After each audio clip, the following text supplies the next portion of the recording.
Thank you for joining the RTC's Transportation Access Advisory Committee meeting. Chair Jean Payton, staff is ready for you to begin.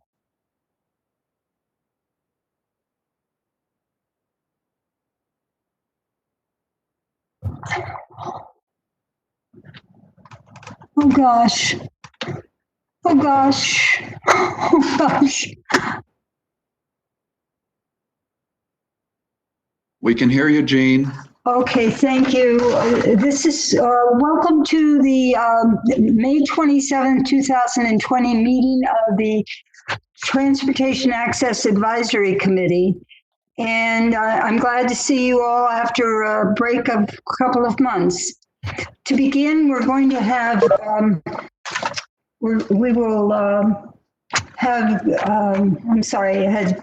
David Gloria, our staff liaison to the committee, and he's going to take a few moments and do a roll call. He will also introduce staff that is on the phone to do presentations, and he will do a few housekeeping issues. So, David, if you take over, please. Thank you, Chair Payton. David Gloria, Management Analyst for the RTC for the record. I'll be calling your name in alphabetical order. Please confirm your attendance as I read your name. And committee members, please remember to unmute yourself so that I can hear you on the line. Nancy Brune. Nancy is not on the line. Evander Davis. I am here. Raymond Fletcher. Present. Janae Gassione. Here. Dan Hyde. Here. Beth Elogan. Here. Robert Lee. Robert is not on the line. Dr. Christine Moninghoff. Present. Chuck Newowner. Present. Chair Jean Payton. Here. Amanda Here. Shipp. Here. And Ralph Steele.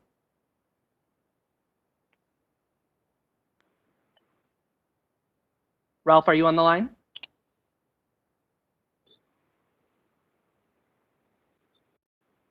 Ralph Steele, are you on the line?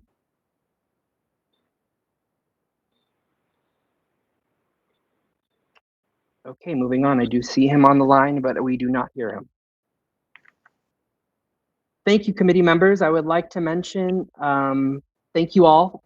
Please note that we have several RTC staff on the line for today's meeting.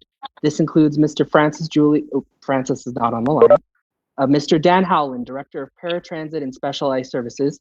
Mr. Carl Scarborough, Director of Transit Amenities and Technical Equipment. Ms. Antoinette Braddock, Manager, Paratransit Operations, Ms. Deb Reardon, Principal Transportation Planner, Ms. Karen Rickerson, Senior Management Analyst, and Ms. Eileen Pastor, Government Affairs Supervisor, will be reading public comments. We also have Mr. Nate Peterson from MV Transportation and Mr. Ezra Pincus Roth with Nelson Nygaard with us on the line. As Chair Payton mentioned, I have a few housekeeping items to go over. Please state your name for the record before speaking. When the chair asks for comments from the committee or calls for a vote, remember to unmute yourself before speaking. Be sure to mute the line if you are not speaking, but please note that staff will be monitoring and mute any callers with background noise. Voting will be done verbally as a group, calling for ayes and nays. If there are no nays, then the motion will carry.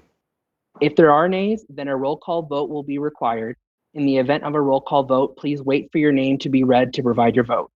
Thank you, Chair Payton. Thank you, David. And before we start our item 1 on the agenda, which is public comment, I'd like to ask Dan Howland to speak to us and give us the background information that led to this change in format. So Dan? Yes, thank you, Chair Jean Payton and members of the committee. Dan Howland, Director of Paratransit and Specialized Services for the record. The first item on the agenda is to conduct your first citizens participation period. As you know, on March 22nd, 2020, the State of Nevada Executive Department issued Declaration of Emergency Directive 006, which suspended the requirement to have a physical location for public meetings. Pursuant to Directive 006, and for the health and safety of the community, this meeting is being held telephonically. To allow for public participation, the RTC is accepting public comments via email at publiccomments@rtcsnv.com. That's publiccomments@rtcsnv.com. Comments can be submitted to be read aloud or to be added directly to the written record. Ms. Eileen Pastor, Government Affairs Supervisor, will read the public comments received by the RTC. Chair Payton? Thank you, Dan. Let me just remind you that this is agenda item 1, public comment, and this is comments that are directly related to items on today's agenda. As Dan said, there is the opportunity for email or written comments, and as Eileen reads them, she will read the first 500 words of a comment. But the entire comment will be in our minutes, the official meeting minutes. And so at this point, I would ask Eileen, are there any comments, public comments for item number 1? Real quick, thank this you. is David Gloria for the record. Nancy Brune, I just want to confirm that you are on the line. Can you hear us? I think you just, are you with us, Nancy?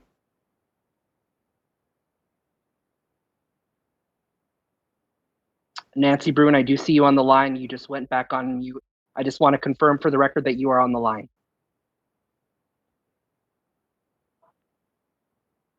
Yes, I am. Sorry about that. Thank you so much. Eileen, back to you. Thank you, David, and thank you, Chair Jean Payton. Again, Eileen Pastor for the record, and there are no public comments related to a posted agenda item at this time. Thank you, Eileen. We'll come back to another public comment meeting at the end, public comment period at the end of the meeting. Item number 2 is to approve the minutes of the January 29th, 2020 meeting, and I will entertain a motion to approve. I move. Raymond for the record. Thank you, Raymond. Are there any additions or corrections to the minutes as they were prepared? Hearing none, all in favor say aye. Aye. Aye. Aye. Opposed, say nay. Great, we've approved those minutes. Thank you. Items number 3 and 4 are the consent agenda, and we will take them as a pair of items. If you are interested in talking about anything that appears in item 3 or 4, you will need to remove it from the consent agenda. So I'm going to start by asking for a motion to approve the consent agenda. Havander Davis, I move to accept the 3 and 4. Okay, thank you, Havander. Would anyone like to remove either item from the list to discuss it at this point? Hearing none, then all in favor of the consent agenda say aye. Aye. Aye. Aye. Good. Opposed? Nay? Very good. All right. Now we are on to our first presentation. This is item 5. It is the transit technology utilized by the RTC, and the speaker will be Carl Scarborough.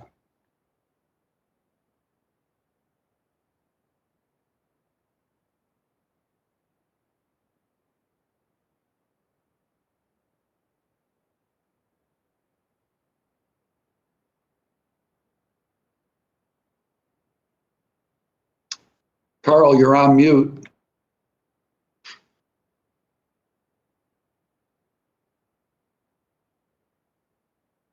Sorry about that. Could you hear anything?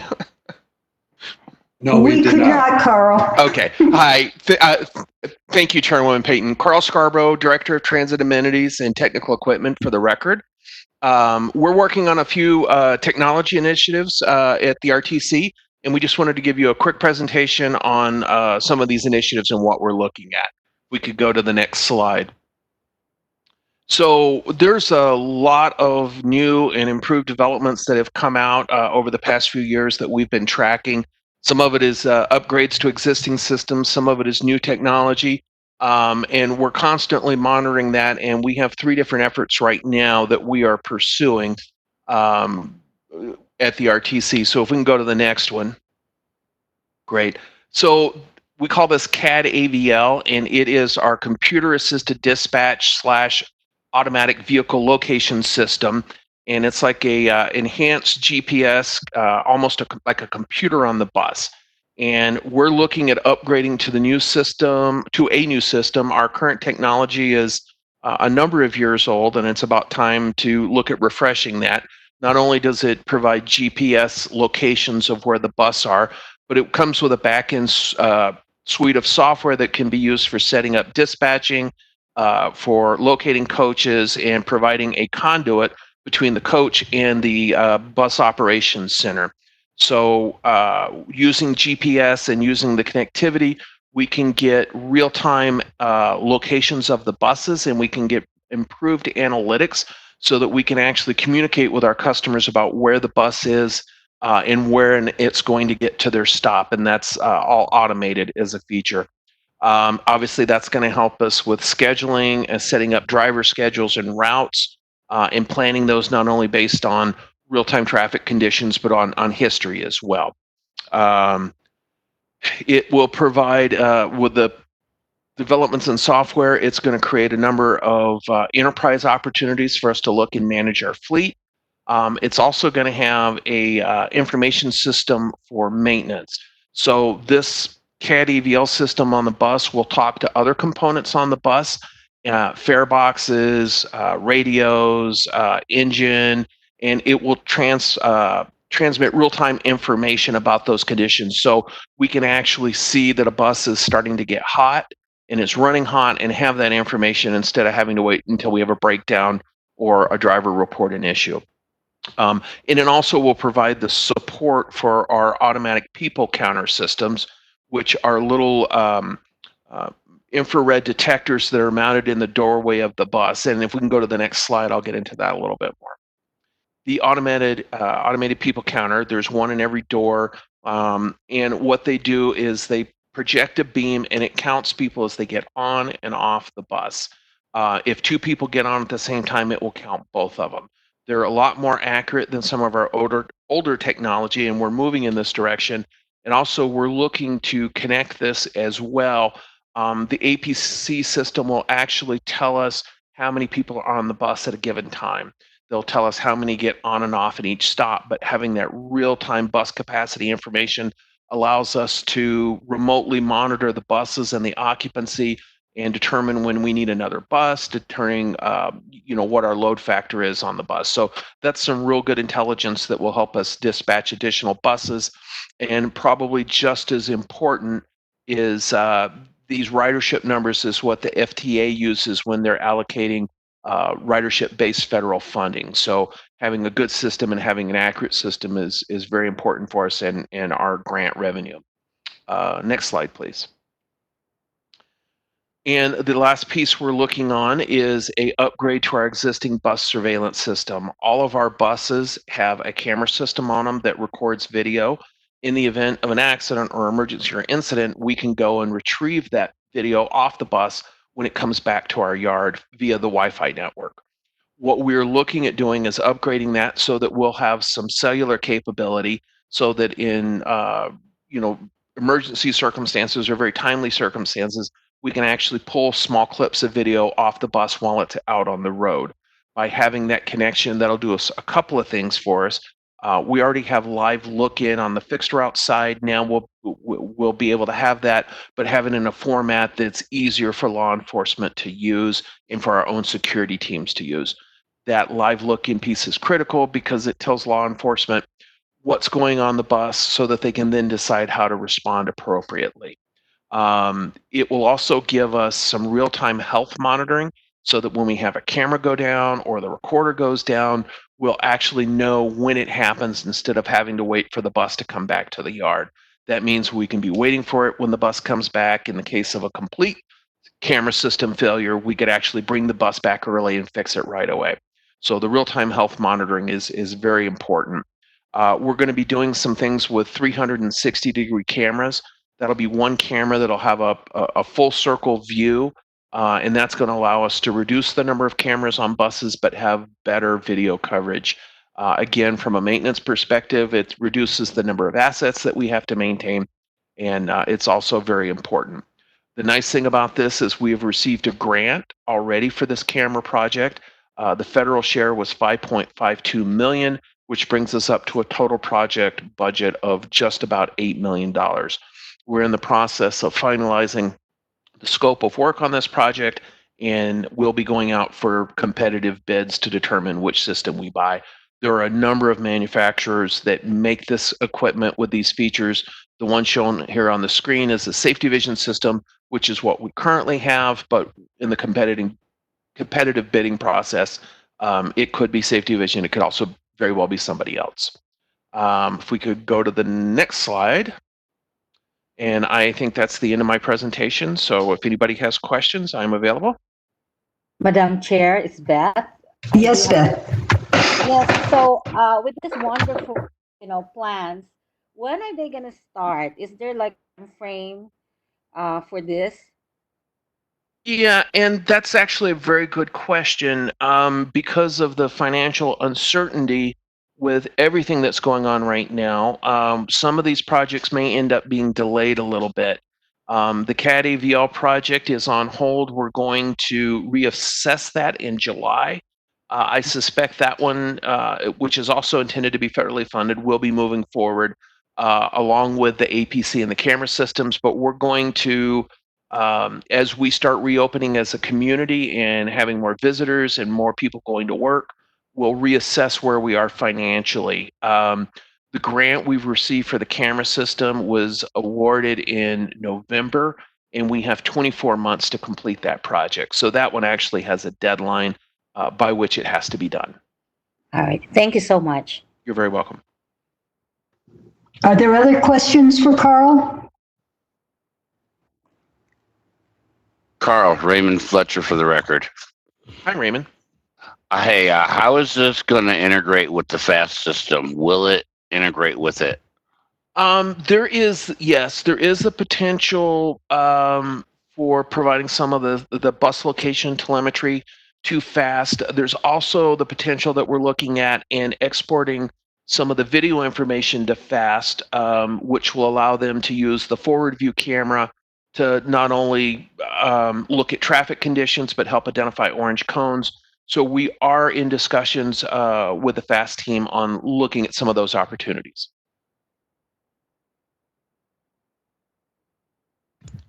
Thank you.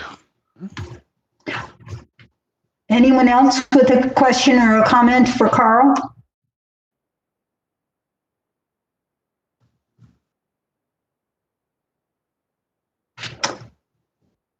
Hearing none, then thank you very much, Carl. That was interesting, and Thank you. here's hoping it all goes forward.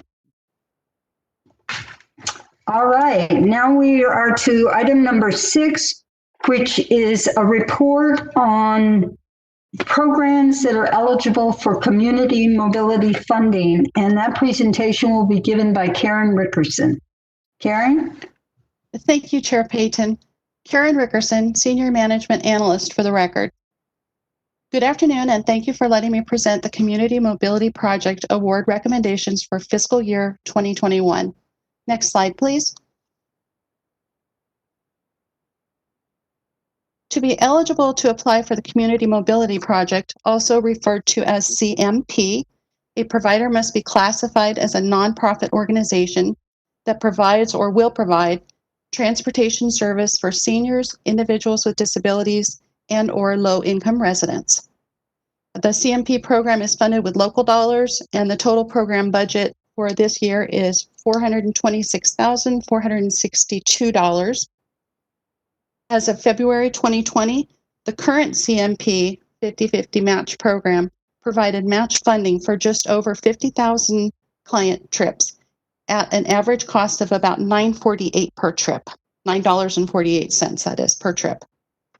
Next slide, please. The Community Mobility Project was created to enhance resident quality of life, to bolster client self-sufficiencies within our community, and to encourage growth and transportation options offered through existing local programs. The program matches funding for 50% of eligible transportation operating expenses. The program term for fiscal year 2021 is from July 1st, 2020 to June 30th, 2021. Next slide, please. The award recommendations for fiscal year 2021 are Dignity Health, $92,100. Capability Health and Human Services, $38,629. Helping Hands of Vegas Valley, $251,963. And Jewish Family Service Agency, $43,770. Next slide, please.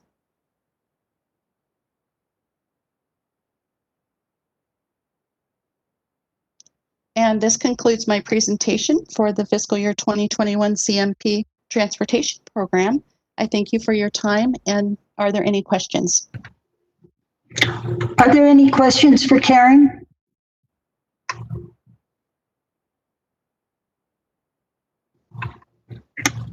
Well, hearing none, thank you very much, Karen. It was an interesting report. Good luck with that project. And our next agenda item is agenda item number 7, which is a report and possible approval of that report on the Southern Nevada Coordinated Transit and Human Services Transportation Plan, period. And we will have the two presenters on this. We will have Ezra Pincus Roth from NYGARD, and we will have Deb Rudin from the RTC presenting. So go ahead, guys. Thank you, Chair Payton. Ezra Pincus Roth for the record. And good afternoon, everyone. My name is Ezra Pincus Roth. I'm a transportation planner with Nelson NYGARD, and today I'm providing an update on the Coordinated Public Transit Human Services Transportation Plan, or the Coordinated Transportation Plan for short. Next slide, please. So under federal transit law, projects subject to receive funding under the Enhanced Mobility for Individuals and the Individuals with Disabilities Program, also known as Section 5310, must be included in a locally developed coordinated plan. And for the past year, Nelson NYGARD has been working closely with RTC of Southern Nevada to update the prior plan from 2015 and to ensure that the updated plan reflects the current and projected state of the region's transportation ecosystem. Overall, this plan aims to enhance mobility for seniors, people with disabilities, and individuals with low incomes. Next slide, please. This plan is the result of a year-long process that involved close collaborations with project partners and champions throughout the region.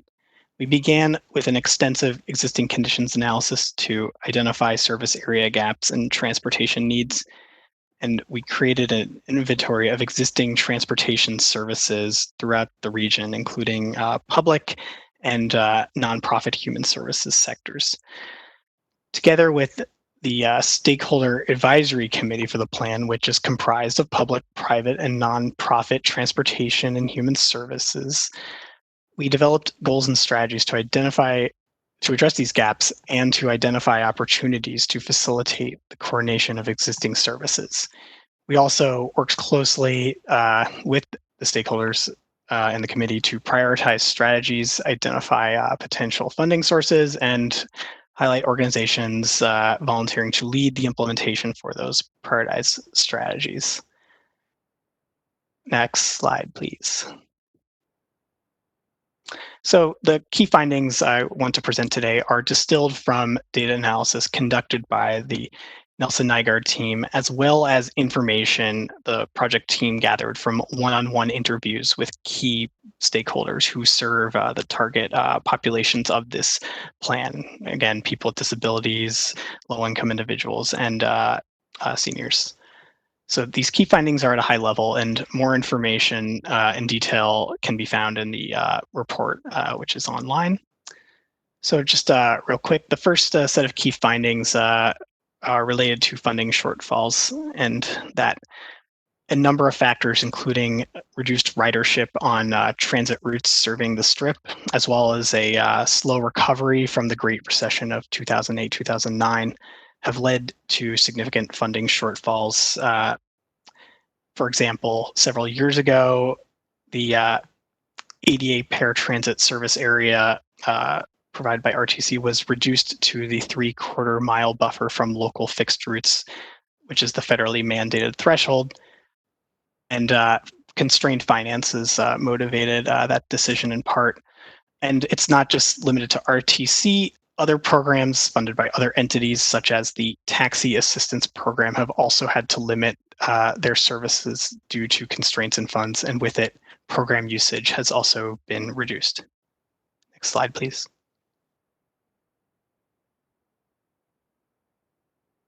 In this map that is pictured, it shows the Las Vegas Valley, and the blue lines represent the fixed route transit service provided by RTC, and the colored dots represent a variety of social services, including sites for food access through 3 Square, hospitals, outpatient centers, senior centers, recreation centers.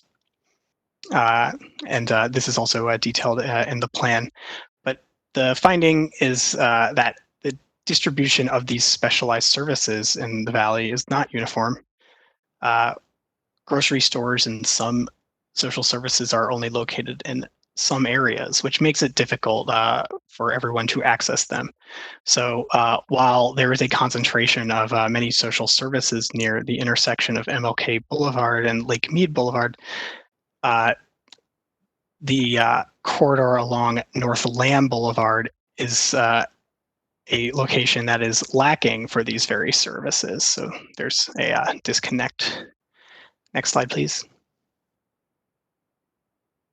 In this map, it is an update of the 2015 plans map of the jobs and housing balance. So where there are dark blue colors, those are locations showing excessive jobs. The sort of middle range teal color shows where there's a relative balance between jobs and housing, and the lightest color is where there is excess housing. In general, there are fewer jobs in the Valley than housing, and the distribution of jobs is not equally or evenly located throughout the Valley. Another key finding I want to mention is that infrequent transit service across multiple providers, long trip times, and concerns we heard regarding rider safety and the reliability of transit may deter would-be or choice riders from using public transportation across Clark County. And while the Las Vegas Valley is a home to a majority of the county's population, this plan is a study of the urbanized area of Clark County. And so we want to make mention that there are towns and outlying areas that are really far away, and transit routes connecting to those areas often have infrequent service and require the rider to dedicate the majority of their day to making a single trip, whether it's to go, for example, to a hospital within the Las Vegas Valley. Next slide, please. So RTC is unique in that the county's metropolitan planning organization and the largest fixed route and paratransit provider all fall under the same umbrella. However, there are other specialized transportation services in the Valley, which we do document in the plan, mostly human services and nonprofits. There's also the Southern Nevada Transit Coalition serving the outlying towns. But there is essentially a silo with each organization potentially having separate standards and selection processes for its riders. And it adds up to potential confusion for potential riders depending on where they reside to determine what they may or may not be eligible for. Another thing we want to highlight is just has to do with the built environment and the climate.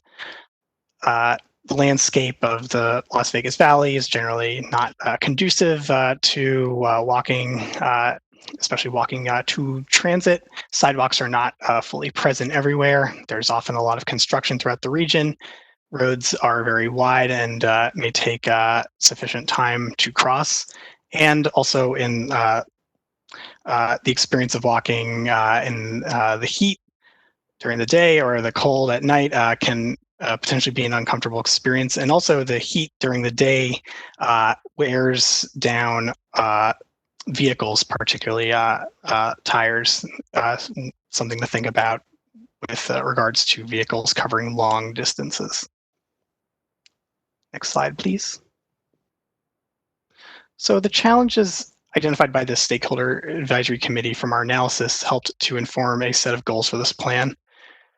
The first, expand mobility options, pertains to continuing to expand the capacity of transportation services available to populations of all abilities and means in Southern Nevada. Increasing awareness, that's awareness of transportation, so to regularly educate and inform residents and visitors alike of all the available services and resources through user-friendly and accessible educational tools. The next goal is to leverage technology and explore the use of emerging mobility options which would help complement existing services. Improving connections to transit facilities is to help optimize land use, transit, bicycle, pedestrian facility planning altogether to improve the efficiency, accessibility, and safety of the first and last mile trips people take involving transit.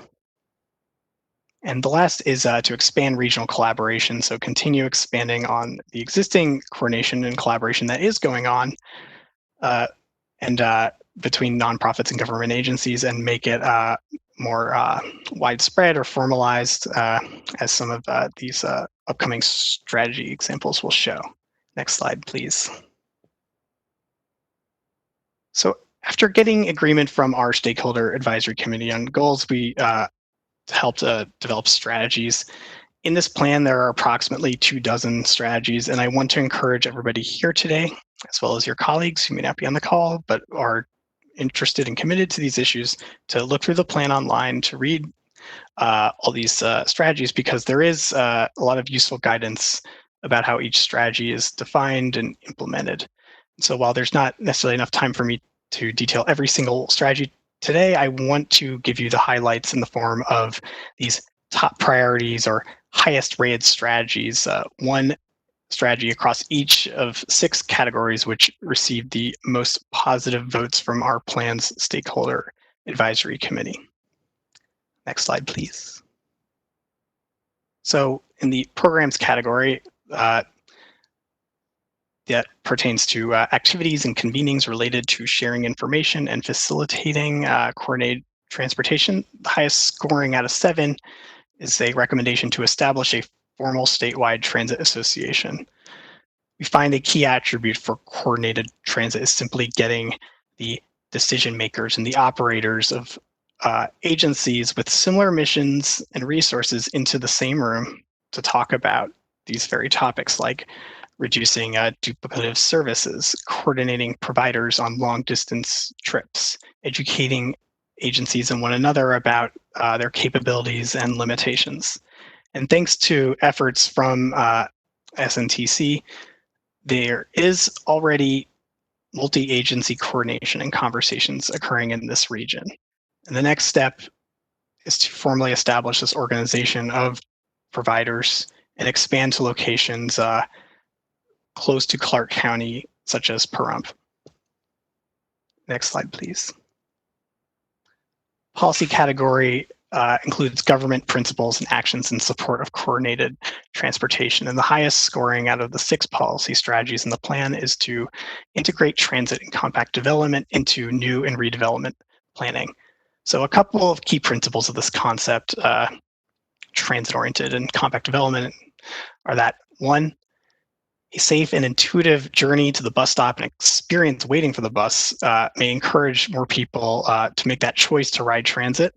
And 2, compact neighborhoods where all of your essential needs, from groceries to healthcare to parks and recreation, are all within a 15 to 20-minute walk. And by sort of co-locating all essential needs in one proximate area, that helps reduce certain transportation needs and long-distance trips. So partners of this plan can advocate for prioritizing future transit expansion in locations that have these kinds of policies for compact development and transit-oriented development. Partners of this plan can also advocate for better development design, such as physically orienting buildings towards the street and the sidewalk, or programming accessible transit stops within a reasonable walking distance, and helping integrate transit amenities that would improve upon rider comfort, such as larger waiting areas, more shelters, benches, and real-time travel information. Next slide, please. The services category deals with the direct provision of transportation. There were 8 in total, and the highest scoring is a recommendation to continue expanding the use of technology in paratransit and education. So in the case of RTC's paratransit, there is the ride check system, which allows paratransit clients to go online and book new trips and check existing reservations and cancel existing reservations. Ride check is currently promoted online, but we noticed in surveyed paratransit riders that there is a growing interest in using the system, even if it's not currently used by certain riders. So we recommend continuing to get the word out and educating current certified riders and interested riders with online tutorials and short videos on how to use RideCheck and what is the process of certifying riders and so on. Next slide, please. Infrastructure deals with the management, maintenance, development, and procurement of transportation facilities and vehicles. And there were 4 in number in the plan, and the highest scoring is to improve transit navigation for people with disabilities through the use of technology. So in the past few years, several technology companies have created apps and new technologies that help the cognitively disabled, the visually impaired, and the auditorily impaired to help them navigate fixed route bus service. And some examples lightly detailed in the plan include the We Walk cane, which includes an integrated ultrasonic sensor that detects objects and warns users of objects with through vibrations in the cane's handle. Also, there's the ERA app, which pairs each visually impaired user to an employee who will guide the user with detailed instructions throughout the duration of their trip. And additionally, transit navigation for people experiencing hearing loss could also be improved through more visual information, such as real-time bus arrival signage. So this recommendation is ultimately to continue soliciting these kinds of partnerships with transportation technology companies to integrate assistive technology at bus stops, transit stations, and on vehicles themselves. Next slide, please. There are 3 strategies related to funding, financing, and programming of coordinated transportation. And the highest scoring one is to sustain and expand funding for existing and specialized transportation services. So this recommends that region-wide, we must sustain existing funding needed for both the capital expense and operational expense of transit. Transit agencies and their advocates must also continue to identify grant opportunities, private funding, and partnerships to support transportation services. So this can include an analysis to identify new potential revenue streams dedicated to transit. Next slide, please. And the last category deals with personnel, or the employees who make the system run. And there were 6 in total, and the highest scoring strategy is a recommendation to establish regional mobility managers. So essentially a mobility manager serving the urbanized area of Clark County would be dedicated towards communication and coordination to help facilitate transportation options across the multiple jurisdictional silos of Southern Nevada. Responsibilities would include creating partnerships between a range of community organizations, using these diverse partnerships to develop and enhance travel options for customers throughout the region, and developing ways to effectively communicate those options to the public, which would then help better inform better decision making and improved customer service and satisfaction. So we do note that through Nevada's DOT, there are mobility managers in rural parts of the state, but we have also seen examples of those roles being created in large urbanized areas throughout the country. For example, Kansas City has a mobility manager position, which bridges the silo between the Metropolitan Planning Organization and the main transit agency. So it is ultimately recommended that RTC has a regional mobility manager as well. Next slide, please. So we are, the draft, like I said, the draft plan is available online at rtcsnv.com/CTP/Charlie Tango Papa. You can go online and look at the full draft plan. And last week we have presented this plan on a public online meeting, and we are continuing to accept feedback and comments throughout the 31st. And lastly, an important development of this process is that the working group of stakeholders of this plan have also agreed to continue meeting on a quarterly basis online indefinitely to facilitate the implementation of this plan, which is honestly just very encouraging, because we want to make sure that this is, for at least for the next few years while this plan is in effect, that it remains a living document and not something that's sitting on a shelf. And, next slide, please. I'll hand it over to Deb Reardon. Okay, thanks so much, Ezra. This is Deb Reardon for the record. And so this meeting has been publicly noticed as an opportunity for the community to provide comments on the plan. And so first, I'd like to recap just 4 main themes that we heard during this public comment period through recent stakeholder meetings, which will be reflected in the final draft. And so first, partners shared that the impacts of the pandemic have been providing on transportation. So some of those challenges include the inability to now provide shared rides, declining revenue, and the need for coordinated sanitation protocols. But with that, some new positive opportunities have also come up, things like the new Nevada CAN collaboration, food delivery partnerships, and increased pedestrian and bicycle activity. And so these topics and the ongoing coordination of the group will be included in the plan's conclusion. So second, we heard that transportation needs for low-income youth are continuing to grow. And while the plan includes a few strategies related to this topic, like microtransit and co-location of services, we are planning to work next week with communities and schools to identify any potential additional strategies they might be missing. So third, we learned that there may be some missing adult daycare transportation providers.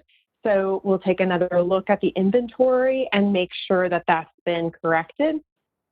And lastly, there's ongoing interest to serve folks that live outside of the paratransit boundary. And so this is addressed through strategies in the plan, such as exploring on-demand shared services.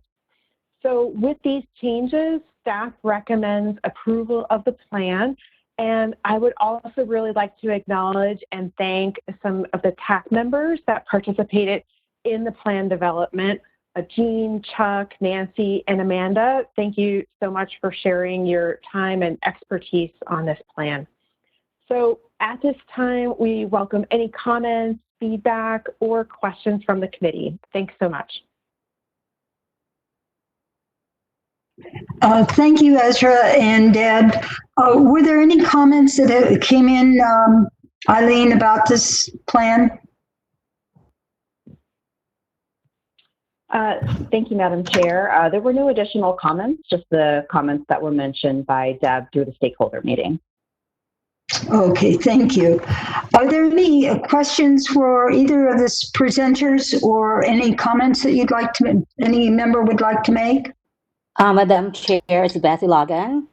Yes, Beth. Yeah, I just want to get a clarification when Deb said that right now RTC is not able to provide shared ridership, so we don't have buses at all, or are we planning to have them providing services in the future?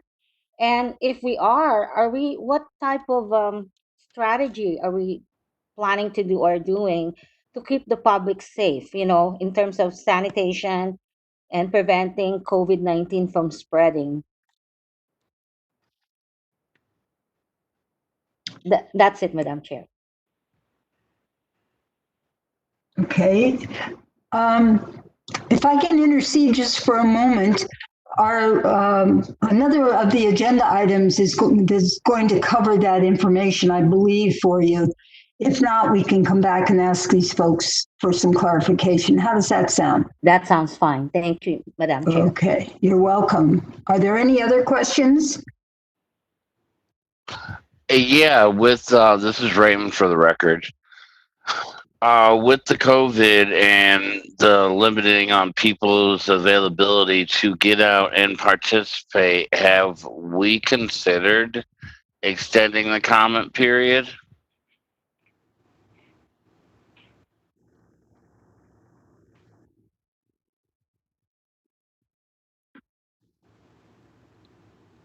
Madam Chair, Dan Howland for the record. Deb, would you be able to answer the question in regards to the extended comment period? Sure. I mean, we could accommodate an extended comment period if that's something that TAAC is interested in doing. The time frame that we established was through our public participation plan, has guidance for a 3-week comment period. And we've done our best to share this plan virtually given our current situation. So as we thought about the overall schedule, we definitely thought about that and wondered, would people participate? How will we reach folks?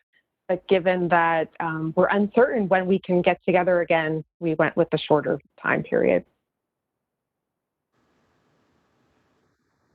So does the committee have a recommendation around that? Madam Chair, I would suggest, due to the kind of people that use the paratransit, those that some refer to as the most vulnerable, certainly many that have pre-existing conditions, that are relying on people to come to them rather than going out to the stores on their own. May I suggest that we extend it for the 3 weeks?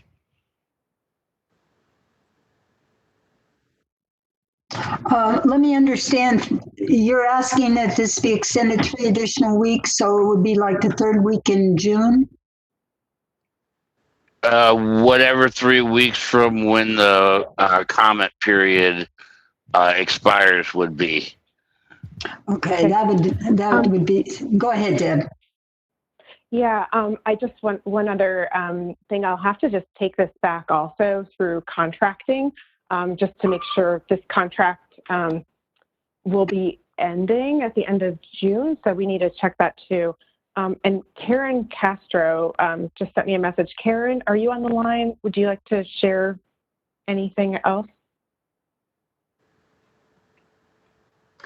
Hi, this is Karen Castro, Public Affairs Administrator for the record. My only comment would be that we did notice the public comment period for the 21 days. So we would have to look into if we would have to notice it again for any extended time.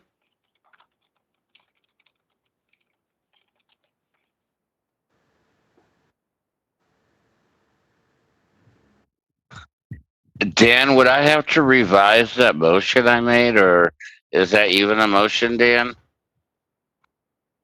Madam Chair, Dan Howland, for the record. I think what we'll do is, based on Karen's comments and the public notice requirement, that I would just say that make a motion for Ms. Castro to confirm whether or not we can extend the time period, and if so, for how long, and we will update at the next meeting. Would that be fair, Madam Chair?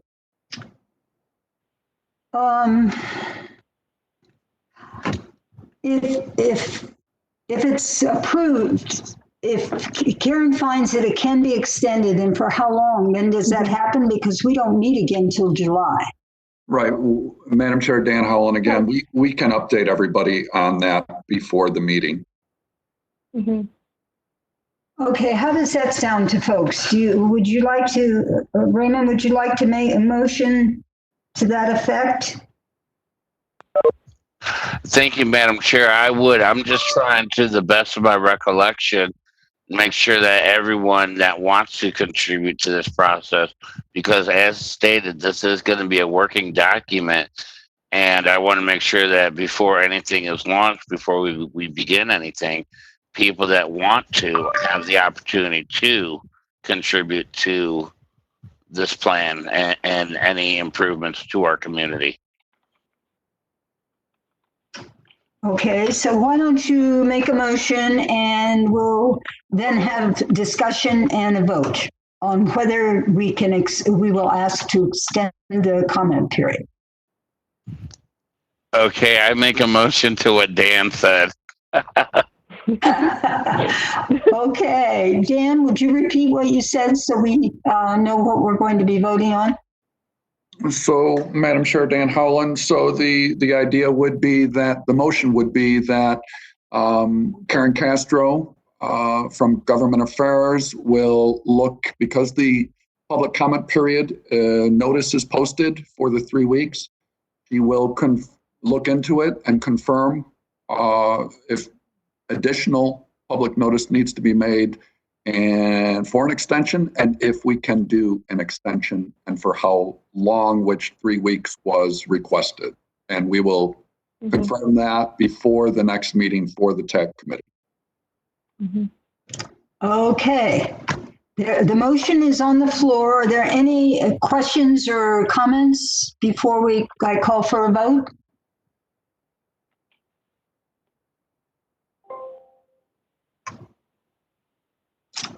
Hearing none, all in favor of the motion to ask Karen Castro to check into extending the comment period of time, please say aye. Aye. Aye. Aye. Any nays? Aye. Okay, the motion carries. And now we've heard about the plan from Ezra and from Deb, and hopefully you've had an opportunity to at least glance at it on the website. So having said that, I would entertain a motion to approve the plan as it's been presented.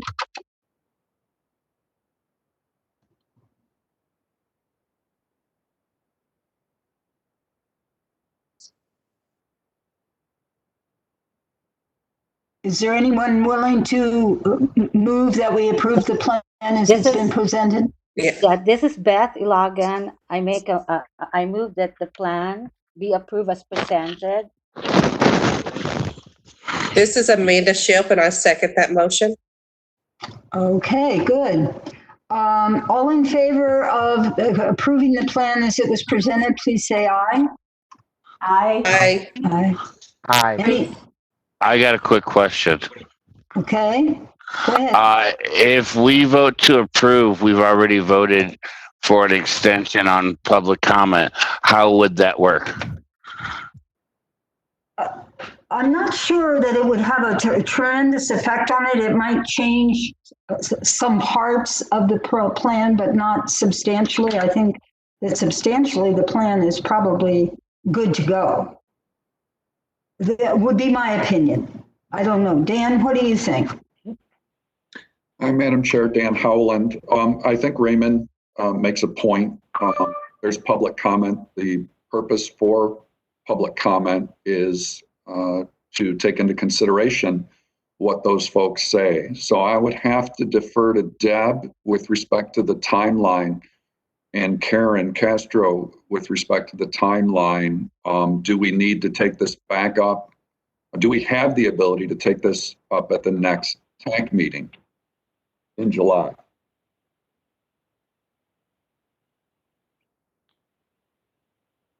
Dan, this is Deb Reardon for the record. So one option could be approving today contingent on any changes that might occur through the public comment period, and then we bring back the final at that time in July. Or I think the other option too is having the extended comment period and then bringing another final draft in July that will just extend the overall schedule a bit.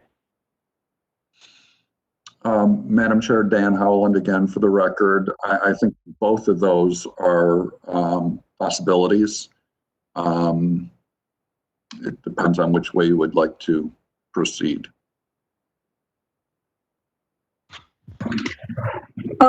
Is there any sense from committee members as which they prefer?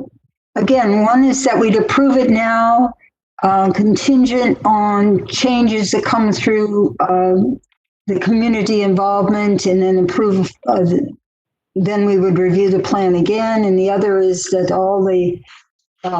once this whole process is over, if we have the extended comment period, then we would have the report brought back for approval in July. Madam Chair, through you, Dan, is there any way that we could table this until the July meeting and look at what, if any, comments were made and have those changes made rather than approving something and then having to clean it up on the backside? Madam Chair, Dan Howland again for the record, and to Raymond's point, that is the second option essentially that you would Karen Castro will look into the public notice for an additional 3 weeks. If we can do that, post it, give the 3 weeks for additional comment, and then bring it back to the July TAAC for consideration and a vote. And Madam Chair, with the state opening up or going into phase 2, starting on Friday, more people will be paying attention to what's going around them and issues like this rather than would have yesterday or last week. I tend to agree with you. So what we need to do, Raymond, is I think you need to withdraw your I'm sorry, I'm having a blank on a motion. I think. Pardon? What I was going to suggest is that Raymond withdraw his motion and do the motion that includes bringing this back as a new total package for our review and approval in July. Madam Chair, it would be my recommendation that whoever made the proposal to approve, they withdraw their motion, and I could then make a motion to table until July, and we could pick up right where we left off. That's what I meant, and I thought you had made the motion, but I think it was Beth, correct? Yes, yes, Madam Chair. So I move that, I withdraw the motion regarding approving the coordinated transportation plan. And then I guess Raymond will have to make a motion to table it for next meeting. Yeah, I move that we table this until our next meeting. All right, so the motion is a double motion. There's a motion to withdraw the approval for now and to bring it, the plan to our next meeting. Is that correct? That's what the motion is? Yes. Raymond, is that what you see it as? Yes, ma'am. Okay. All in favor of the revised motion signify by saying aye. Aye. Aye. Aye. All right. Any Aye. opposed? Any nays? Great. Then we will task Karen with getting that information as to whether we can extend the program, the comment period, and we will also go ahead and wait for a revised plan in July. Thank you, guys. Thank you, guys. Sorry to be so difficult on that. Not difficult. No That's problem. okay. Thank you. Thank you to Ezra and Deb. You did a really nice job on your presentation. I appreciate that. Thank you, Madam Chair, and thank you to the committee. All right. So next on the agenda is item number 8, which is to introduce NV Transit, who is the new paratransit contractor. And this presentation will be given by Nate Peterson. Thank you, Chair. Thank you, Chair Payton. Nate Peterson, General Manager with NV Transportation. For the record, can everybody hear me okay? Yes, we can. Yes, sir.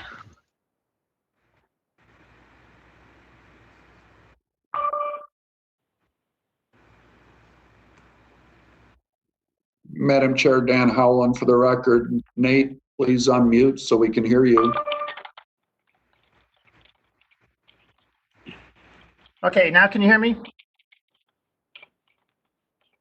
Yes, we can. Okay. Thank you, Chair Payton. Nate Peterson, General Manager for NV Transportation for the record. Am I coming out loud and clear? Yep. Okay, thank you. Next slide, please. And next slide, please. I'm gonna, just a real brief overview here. You know, we started services for RTC here, transitioning from Transdiv back on December 30th of 2019. I'm gonna just offer a real brief history of NV Transportation. NV Transportation began with Faison and Alex Lottie's determination to help their community's most vulnerable citizens. In 1975, realizing the limited transportation options for the elderly and people with disabilities, the Lotties began providing transportation services throughout San Francisco. We are still owned by Alex and Faison and continue to operate under their guiding principle. The needs of people drive our company, literally and figuratively. People come first and always. And that means providing the right mobility services at the right time and at the right price. Next slide, please. Today, NV Transportation is the largest privately held American-owned transportation company in North America. And we're also the largest provider of paratransit services in the United States. And to put some numerical context to that, we have over 20,000 employees, we operate over 11,000 vehicles, and we transport over 115 million passengers annually. And if you remember on the previous slide, there was a picture of Faison with one van, and that's how we started. Alex and Faison started with one van, and we currently are operating over 11,000 vehicles in North America. Next slide, please.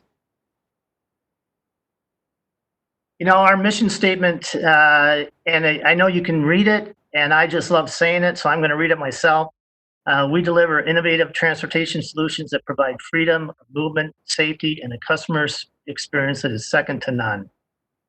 And I love hearing Alex say it. He's got it memorized as the space on does most of us in senior management, but I just wanted to share that with the people here in the committee. Next slide, please. These are the key personnel, and I'm looking at the faces on this slide right here, and I'm right to the right of me is Jennifer Allen, and I don't know how we missed her not on the slide, but of the key personnel here, we've got over 150 years of experience, just transit-related experience, and I'll start from the top.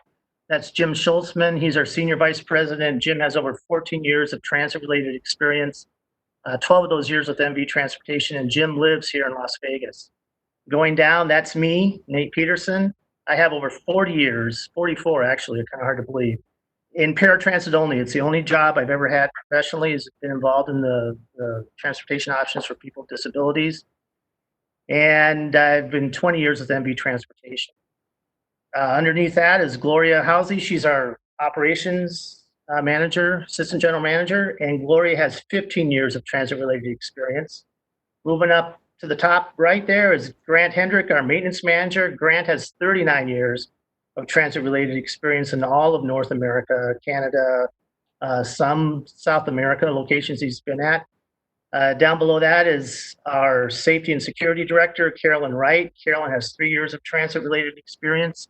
And most recently, she was the safety and security manager director for the fixed route operation that we also run here in Las Vegas. Gabriel Paez is the quality assurance manager. Gabe has over 25 years of experience in transit, almost all of it also in paratransit. And then to the right of Gabe there is Sandy Neal, our customer service manager, and Sandy has 6 years of transit-related experience. And if you could see her smiling face here to the right of me is Jennifer Allen, our operations and data analyst, and Jennifer has over 20 years experience here in Las Vegas at this division. Next slide, please. Some of the transition highlights, and again, the transition for us began back in September to get ready for the December 30th start, but a lot of work and a lot of support. I want to take a moment to thank Dan and Antoinette and their team, Tanya, for helping make that transition a success. And we transitioned over 700 Transdev employees over to us. We inspected and accepted over 360 vehicles. We've got a plan in place to put demand services in with a subcontractor called UServe. And once we kind of get out of this COVID-19 slowdown that we're in, we'll re-engage them. We've got a platform to bring them on board from a technology standpoint. And we also installed some pretty neat safety enhancements on our vehicles, DriveCam and Mobileye, to make the driving experience for our drivers and our passengers much safer. Next slide, please. And this is something that is near and dear to Alex and Faison's heart, especially Alex. And again, it's the MV promise. We will always place the safety and security of our passengers, our employees, and our communities above all else. We will work collaboratively within our workplace, our business partnerships, and our community to improve the quality of life. And we will strive to pursue new ideas that will bring value to our customers. Next slide, please. This is I don't know how this looks on your guys' screen. I wish it was bigger. I wish you could see all those smiling faces there. That's the rest of those are pictures of the rest of our staff. And Jennifer Allen had a great idea about a month ago. We all picked a word and made a collage. And it was a message to our drivers, our employees, and it's out in our break room. It's a big collage out in our break room. But it's a collage of words, and it starts up there, the top left, that's Richard Gilmore, our IT manager, and it starts with the word A. And if you could read it all, you'd see all those words spelled out. A heartfelt thank you for your continued commitment to our passengers and each other. And there's, I love that picture, and that's a picture 20 years from now, I'll love and cherish. Next slide, please.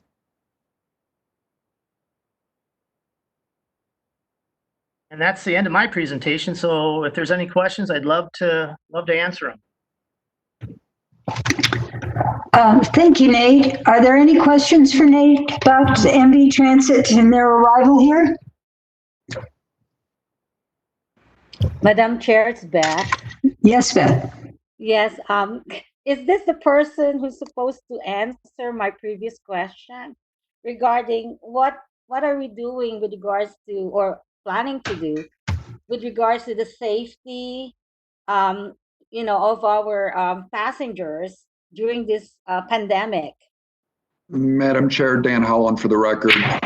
Beth, it is actually the next presentation. The next one. Thank you. Any other questions for Nate?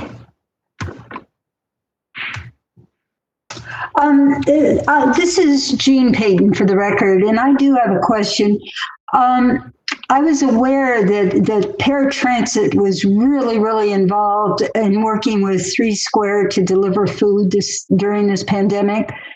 And I just wanted to acknowledge that. I don't know where it started, whether it started with MV or it started with RTC, but it was a wonderful effort that should make everybody proud of working so hard to help our community.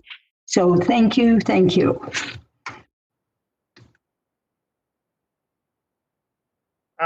This is Nate. Can I just respond to that real quickly? Sure. I might have this wrong, but from my recollection, the connection for us to get involved with this came from Antoinette and the RTC, and it's been a wonderful collaborative effort between RTC, us, and 3 Square, and it's kept people with food. It's kept our employees working. We're doing it every day. We've got buses out there right now. And I think to date, and Antoinette might know better than I do, but I think we delivered over 2,000 meals, I think, somewhere in there. And I want to thank Antoinette for bringing this opportunity to us, and Dan. Thank you for the clarification. Antoinette, are you on the phone? Yes, ma'am. Hi, Jean, Antoinette Braddock for the record. Could you just thank you. Could you just kind of fill us in on how this all happened? Because it's really a wonderful project, I think. Sure. Yeah. Thank you. And honestly, we appreciate the support of MV, and without them, obviously, we wouldn't have been able to make it happen. And certainly the support of our executive team, which always supports these kind of endeavors. So, yeah, it was just kind of a natural connection that we had through working with 3 Square on some other things. And so knowing that, they were going to see the onset of customers that needed the food, and that our drivers were going to be showing up to work, ready to work, and the reduction of actual trips that they were going to be providing to our normal paratransit client, it just it all fell into place. We were able to get it off the ground and moving really quickly. And that is really because of, just everybody kind of pivoting and being fast on their feet to make it happen. And to Nate's point, as of by the end of this week, to give you a little context, we will have delivered nearly 2,500 boxes of food. And so what that equates to, that's not necessarily 2,500 different customers, but it's boxes of food. And so initially it was, we would deliver 2 weeks worth of perishable and non-perishable food, and then we would go back out. But by April, we started delivering a month worth of food. So yeah, we're finishing the 3rd month, and they are interested in a 4th month if we have the bandwidth. So thanks to really everybody who's been a part of it.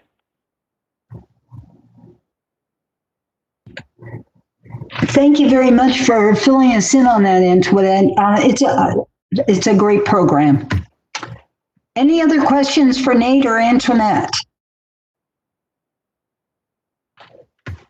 Okay, hearing none. Now we're getting to the most important thing for some of our members, and that is the safety measures that have been brought into play because of the COVID-19 pandemic.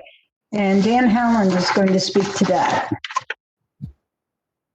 Okay, thank you, Madam Chair. Dan Howland, Director of Paratransit and Specialized Services for the record.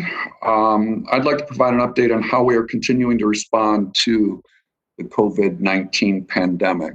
So next slide, please. So for some background, all RTC employees have been working remotely from home or at their work site since March 17th, when the governor issued a stay-at-home order. And as we prepare to transition back to the office, we will be implementing additional safety and social distancing protocols with the governor's latest announcement about phase 2 starting Friday and casinos opening on June 4th. We'll have some return to work activity starting up very soon. But our telecommuting has been very, very successful. In terms of our transit system, as of May 18th, residential ridership has decreased 50% since Governor Sisolak issued the stay-at-home order. Ridership in the resort corridor is down nearly 100% since the state directive closure of resorts and non-essential businesses. And as a result, we began operating residential transit routes on a Sunday schedule and will continue to do so until further notice. I can also tell you that from a paratransit standpoint, we have during weekdays typically seen a 70% decrease in demand. On weekends, notably Sundays, we've seen upwards of 80% decrease. We are seeing, since phase 1 was started, we are seeing a slow increase in trip activity. And again, with the phase 2 starting, we anticipate that ramping up a little more. Next slide, please.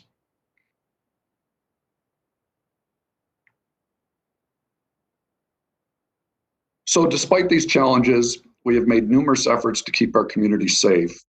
Prior to the pandemic, we upped our cleaning procedure to include a hospital-grade disinfectant solution that kills 99% of germs and viruses. This is in addition to the RTC crews thoroughly cleaning the bus floors, windows, interior rails, and the driver's area nightly. Passengers are also on fixed route required to board and exit all RTC buses through the rear doors to further enable social distancing. That's for protection of the driver. You can also see that on the slide, the front door, the ADA only, that's where the ramp would go down and allow folks to get on and then be secured successfully by the driver. Higher capacity buses, such as the 60-footers and the double-deckers, are being used on routes that don't normally require them to allow for more room so riders can sit farther apart for social distancing. RTC also installed signage on seats that discourages close proximity seating on buses. And we provide the drivers with face masks and plastic face shields, gloves, and hand sanitizer via our contractors. And we've cordoned off the area between the drivers and passengers on fixed route to allow for an additional 6 to 8 feet of space between them. Hence, that's why customers are boarding through the rear doors. Next slide, please. So this was just explained by Antoinette and Nate with respect to the ability to be nimble and pivot with the partnership with 3 Square. And Antoinette had that contact with the 3 Square folks, and clearly this was needed. And to be able to do this, as Nate said, working with drivers who were working reduced hours, that was a big help for them, and they took great pleasure and are taking great pleasure in providing this service, and it continues as we speak. So that is fantastic. And additionally, with respect to specialized services, the RTC expanded service hours on all 12 of our Silver Star routes, which connect senior living communities to grocery stores, banks, and other essential services. We added 2 temporary Silver Star routes to help during the pandemic, increased hours to accommodate senior shopping hours at grocery stores, which has helped our seniors in need. And as you remember, experiencing the run on supplies, including things like toilet paper and essentials, it was hard for seniors to get those things. So the grocery stores were smart in opening up additional hours strictly for the seniors, and we helped accommodate that by extending our hours. Next slide. So if you've happened to have been downtown or on the strip, you might have seen those new bicycle gangs riding RTC bike share bicycles, and this has been great. So with fewer cars on the road and nicer weather, many residents have opted to head outside on bikes. Our bike share program has exploded in popularity over the last 2 months. Prior to the pandemic, our highest monthly ridership on the RTC bike share was in May of 2019. We beat that record in just the first 5 days of May this year. And we may hit a major milestone, and we did hit a major milestone this past May 17th when we had our 100,000th ride on a bike share system. It's been amazing to see people get outside and enjoy a healthy activity while still maintaining social distancing. I've heard many people talk about being able to ride the strip at this difficult time, as it's probably a once in a lifetime thing to do with the closure from the governor. Next slide.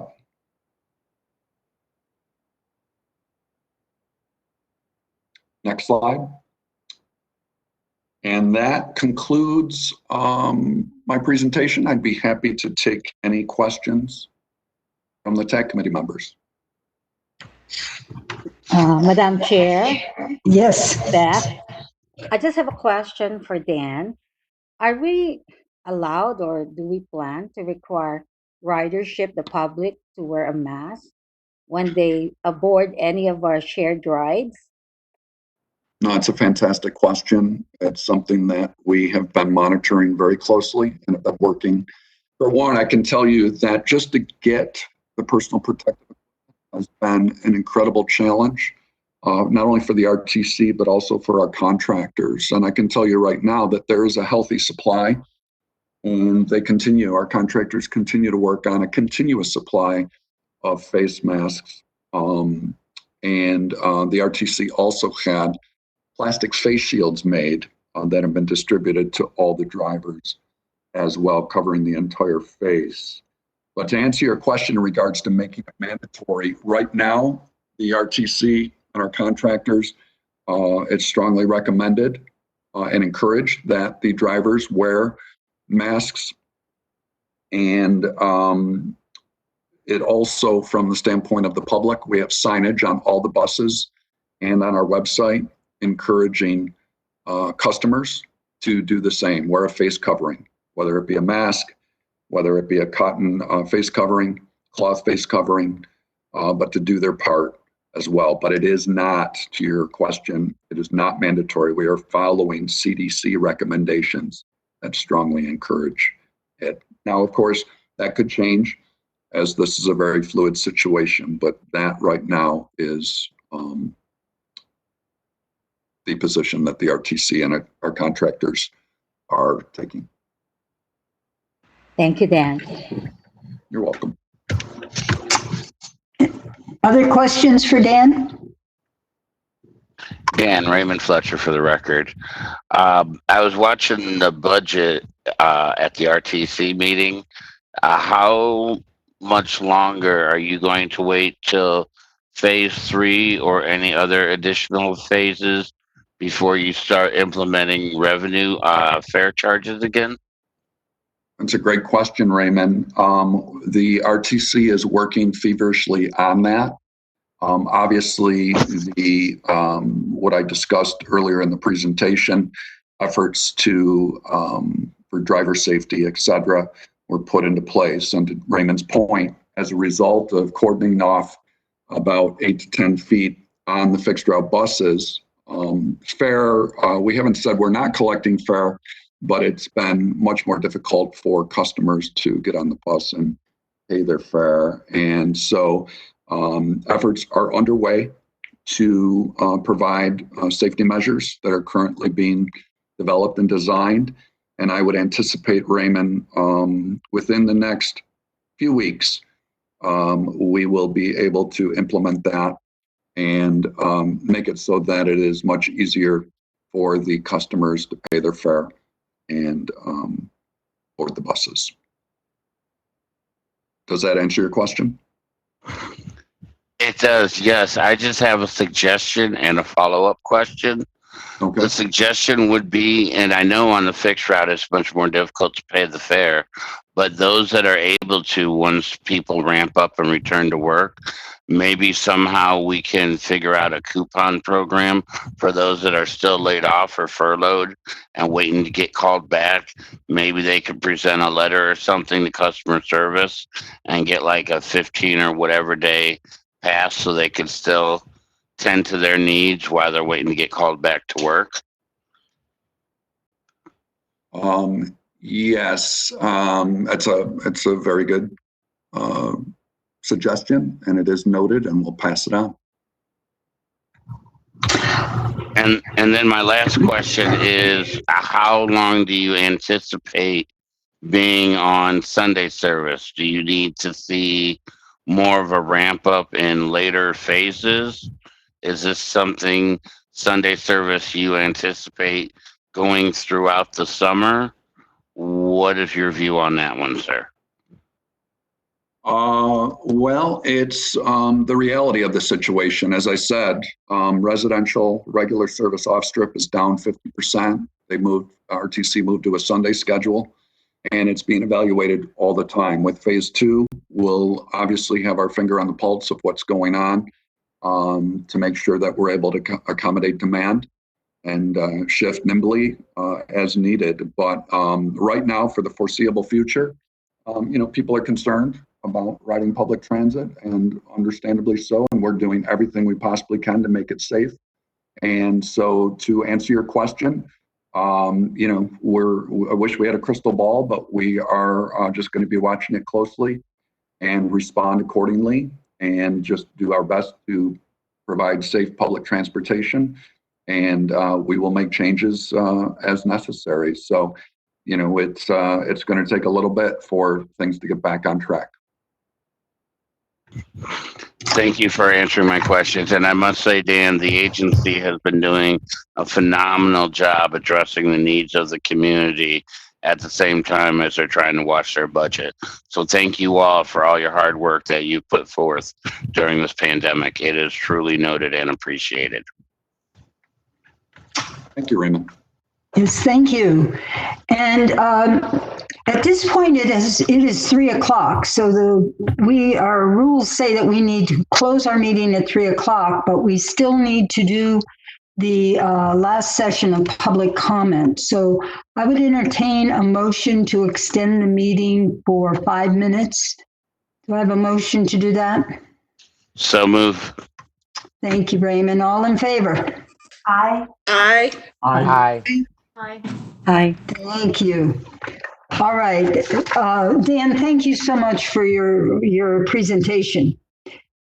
The last item on our agenda is the second public comment period. And so this one, people could email or mail in comments or questions about anything having to do with RTC. And I would ask Eileen if there are any comments. Thank you, Madam Chair. Again, Eileen Pastor for the record. There are no comments at this time. Okay, thank you. Understanding we have 5 minutes, if I will open it up to committee member comments. If you haven't had an opportunity to say something that is just a burning issue with you, please signify that you want to talk, and we'll give you a couple of minutes. A maximum of 3, though. So is there anyone that would like to talk?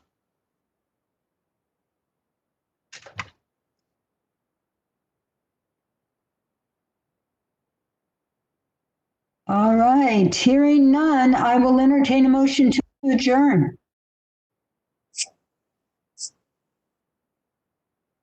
I motion that we adjourn this meeting for this month.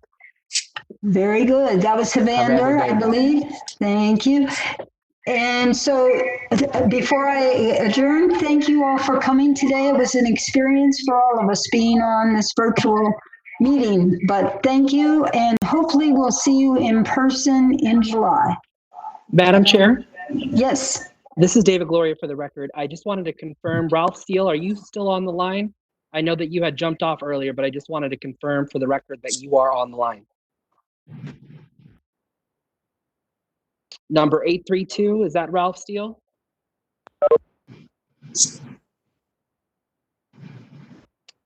Okay, sorry, Madam Chair, you may proceed. Okay, the meeting is adjourned. Thank you. Have a good month. Thank you. Thank you. Thank you. Good night. Be safe, everybody.